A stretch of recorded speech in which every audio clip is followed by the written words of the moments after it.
Doctor, സെക്സിന് ശേഷമുണ്ടാകുന്ന വേദനയെക്കുറിച്ചും അതുപോലെ തന്നെ മാനസികമായി ഉണ്ടാകുന്ന അസ്വസ്ഥതയെക്കുറിച്ചും പലരും പരാതിപ്പെടാറുണ്ട്. ഹോർമോൺ വ്യതിയാനങ്ങളാണോ അതോ മാനസികമായ കാരണങ്ങളാണോ ഇതിൽ കൂടുതൽ സ്വാധീനം ചെലുത്തുന്നത്? ശരിയാണ്. ഒരു 40% പുരുഷന്മാർക്കും സ്ത്രീകൾക്കും പോസ്റ്റ് കോയിറ്റൽ ക്രിസ്റ്റസി എന്ന് പറയും. ഇമ്മീഡിയറ്റ്ലി ആഫ്റ്റർ സെക്സ് കഴിഞ്ഞിട്ട് ഇറിറ്റേഷന്, സാഡ്നെസ്, എംറ്റിനെസ്, ആങ്സൈറ്റി, ഇല്ലാത്ത ടെൻഷന്, സ്വെറ്റിങ്, ഇതെല്ലാം വരാനുള്ള കാരണം ഇമ്മീഡിയറ്റ് ആയിട്ടുള്ള ഹോർമോൺ ഡ്രോപ്പാണ്. ഹോർമോൺ ഡ്രോപ്പ് എന്ന് പറഞ്ഞാൽ ഡോപ്പാമീൻ എന്നാണ് പ്ലഷർ ഹോർമോൺ.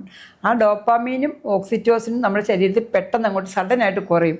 അതുപോലെ തന്നെ നമ്മുടെ പ്രൊലാക്റ്റിൻ എന്ന് പറഞ്ഞ ഹോർമോൺ കൂടും. ഇതിൻ്റെ ഒരു വ്യത്യാസം കൊണ്ടാണ് നമുക്ക് ഈ ഇറിറ്റേഷനും ഈ ആങ്സൈറ്റിയും ഒക്കെ വരുന്നത്. ഇതിന്റെ കാരണം ഒന്ന് ഹോർമോണിന്റെ വേരിയേഷനാണ്, രണ്ടാമത്തെ സൈക്കോളജിക്കലാണ്. ഞാൻ എന്തോ തെറ്റ് ചെയ്തു, കൊള്ളുമില്ലാത്ത എന്തോ ചെയ്തു, സെക്സ് ചെയ്തെന്തോ തെറ്റാണ്. പിന്നെ വേറൊരു കാര്യം എന്ന് പറഞ്ഞാൽ അവർക്ക് എന്തെങ്കിലും ചെറുപ്പത്തിലൊരു സെക്ഷൽ അബ്യൂസ് ഉണ്ടാകാം, അല്ലെങ്കിൽ ട്രോമ ഉണ്ടാകാം.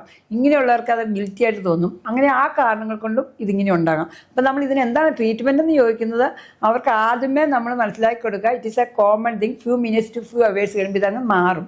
ഇല്ല, പെർസിസ്റ്റ് ചെയ്യുകയാണെങ്കിൽ അവരുടെ കോസ് സൈക്കോളജിക്കലായിട്ട് എന്തെങ്കിലും കോസ്, ഡിപ്രഷൻ ഉണ്ടോ, അല്ലെങ്കിൽ ചൈൽഡ്ഹുഡ് സെക്ഷൽ അബ്യൂസ് ഉണ്ടോ, ഇങ്ങനെ അവർ തമ്മിൽ ഹസ്ബൻഡ് ആൻഡ് വൈഫ് നന്നായിട്ട് കമ്മ്യൂണിക്കേറ്റ് ചെയ്യുക. പിന്നെയും പെർസിസ്റ്റ് ചെയ്യുവാണെങ്കിൽ ഒരു മെൻ്റൽ ഡിസീസ് അങ്ങനെ വല്ലതും ഡോക്ടറെ ഒന്ന് കാണുന്നത് നല്ലതാണ്.